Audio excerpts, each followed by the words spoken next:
परमेश्वर की बड़े नाम की महिमा हो। फिर से आने वाला प्रभु यीशु मसीह के मीठे और मधुर नाम से सबको जय मसीह की अभिनंदन करता हूँ। प्रभु भी फिर से एक बार और परमेश्वर की वचन के साथ ये सुबह के टाइम आने के लिए परमेश्वर ने एक अवसर हमारे जीवन में दिया है, इसलिए मैं परमेश्वर को बहुत बहुत धन्यवाद देता हूँ। हम पिछले दिनों उत्पत्ति की किताब 47 अध्याय उसका भागों से कुछ बातें मनन करके आ रहा है। उसका 10वीं पद तक हमने देखा है। आज हम उसका 11 और 12 पद को पढ़ेंगे। 11 और 12 पद में हम देख सकते हैं कि Joseph takes the best land for Israel. Israeli लोगों के लिए मिस्रईम की देशों से सबसे बढ़िया खूबसूरत देश, अच्छा देश उसको दे रहा है उनका भाई लोगों के लिए, उनका पिताजी के लिए। वो एक बात हम इधर हम देख सकता है, कितना एक अच्छी एक अवस्था है। प्रिय भाइयों बहनों, हम आइए वो पदों को एक बार पढ़े। उत्पत्ति की किताब 47 अध्याय उसका 11 और 12 पद ऐसे लिखा है। तब यूसुफ ने अपने पिता और भाइयों को बसा दिया और फिरौन की आज्ञा के अनुसार मिस्र देश के अच्छे से अच्छे भाग में अर्थात रामसेस नाम देश में भूमि देकर उनको सौंप दिया है। और यूसुफ अपने पिता का और अपने भाइयों का और पिता के सारे घराने का एक एक के बाल बच्चों के घराने की गिनती के अनुसार भोजन दिलाकर उनका पालन पोषण करने लगा है। देख, यूसुफ ने क्या कर दिया है, अपना पिता और भाइयों को बसा दिया है। देख, कनान में इतना बहुत अकाल आया है, खाने पीने के लिए कुछ है नहीं है। उसी टाइम याकूब को और उनका बच्चों को उसने पाला पोषण करने के लिए, उसको बसाने के लिए, उसको ठहराने के लिए उसने एक मदद कर रहा है। हम देख सकते हैं कि अभी इस्राएली लोगों को बच्चों को सिर्फ देखने के लिए जोसेफ ही है, जोसेफ के अलावा कोई है नहीं है। वो उनको क्या क्या मिलना है, हर एक प्रावधान जोसेफ की ओर से है। जोसेफ ही वो सप्लाई कर सकता है। ये हमारा सच्चा, हमारा बड़ा जोसेफ स्वर्ग में है, उसी के बारे में हम देख सकता है। हम जानता है कि जब जिसने प्रभु यीशु मसीह को अंगीकार करता है उसको इतना सारा आत्मिक आशीषें हमारे जीवन में भरा हुआ है।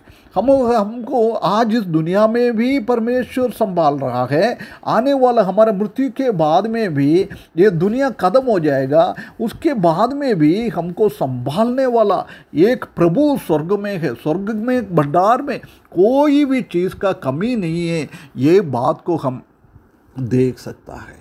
उसके बाद वो बोल रहा है, उधर कच्चा देश में रमसोस करके एक जगह है, उधर जाके उसको रहने दिया है।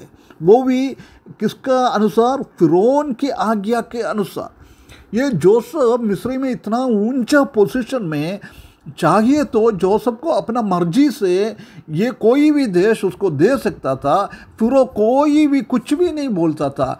परंतु इधर हम देख सकते हैं कि जोसेफ अपना ऊपर का शासन करने वाला राजा का अधीनता में है, राजा के हिसाब से ही कर रहा है। हम इस दुनिया में रह रहा है, हमारे ऊपर भी परमेश्वर ने कई लोगों को टकरा कर रखा है, हम उनके अधीनता में हमको भी रहना है। एक बहुत अच्छा एक पार्ट हम जोसेफ के जीवन से हम देख सकते हैं। रमसोस के बारे में हम निर्गमन की किताब पहला अध्याय उसका 11वें पद में हम देख सकते हैं कि इस्राएली लोगों को मिस्र में बहुत कठिन काम करने के लिए दिया है, जब वो रमसोस एक बिल्डिंग बनाने के लिए किया है। उसके बाद हम देख सकते हैं कि निर्गमन की किताब 12 अध्याय उसका 37 पद में ये लोग उसमें से छुटकारा दिया, मिस्र में से उसको छुटकारा दिया है, जब भी वो रमसोस के बाहर कर दिया है। कहाँ वो लोग गया है, वो उनके लिए स्थायी नहीं था, उनके लिए हमेशा रहने के लिए नहीं था, अस्थायी था, एक थोड़ी देर के लिए था, परंतु उसको रहना कनान देश में है। अब्राहम को पहले से भी ये वो आगे दिया था कि 430 साल के बाद मैं तुम्हारा बच्चों को वापस लेके आ जाऊंगा, है ना। ये हम भी इस दुनिया में रह रहा है, रमसोस के अनुभव में, मिस्र में हम रह रहा है आजकल, परंतु ये हमारे लिए स्थायी नहीं है। हमारे लिए प्रभु यीशु मसीह हमारे लिए एक जगह तैयार कर रहा है, स्वर्ग है, वो स्वर्ग में ही हमारा जीवन है। जिसने प्रभु यीशु मसीह को अपने उद्धार करते के रूप में सीखा रहा है, हमारे पापों के लिए काल्वरी क्रूस पर उसने मृत्यु सहा है, वो जो कोई विश्वास करता है उनको परमेश्वर का संतान बनाता है, वो लोग स्वर्ग में विराजमान रखेंगे। हमारा हमेशा हमेशा स्वर्ग में हम परमेश्वर के साथ जिएंगे, उसी बात को इधर हम दर्शाता है। और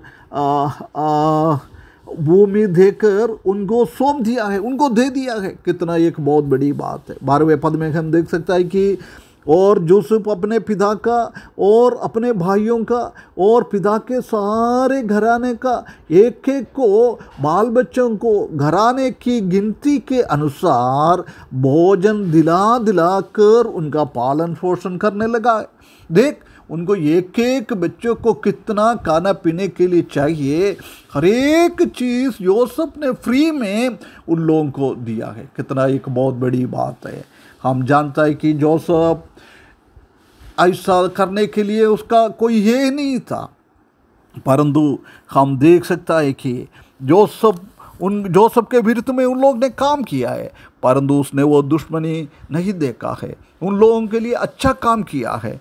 हम जानता है कि प्रभु यीशु मसीह ने भी मत्ती सुसमाचार 5 अध्याय उसका 44-45 में लिखा है कि तुम तुम्हारे शत्रुओं को प्रेम करो, तुमको क्लेश देने वाला, दुखित देने वाला, कष्ट देने वाला लोगों के लिए प्रार्थना करो।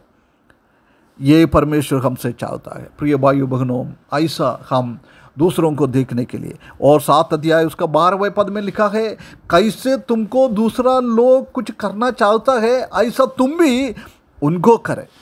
पहला पत्रोस उसका 2 अध्याय 19 से लेकर 24 तक प्रभु यीशु मसीह का एक तस्वीर उधर हम देख सकता है। उसका कठिनाई, दूसरों के लिए उसने कष्ट सहा है, दूसरों के लिए उसने मृत्यु सहा है। उसी के विरुद्ध में कई लोग कुछ तो बहुत बोला है, उसके विरुद्ध में लोग कुछ करा है, परंतु प्रभु यीशु मसीह ने उसको बदला नहीं लिया है, उसी के विरुद्ध में कुछ बोला नहीं है, उसने कैसे कर दिया ऐसा उसने करा नहीं है। वो बिल्कुल सहनशीलता के साथ, बिल्कुल हर एक चीज़ सहन करते हुए उसने वो मृत्यु को सहा है हमारे लिए।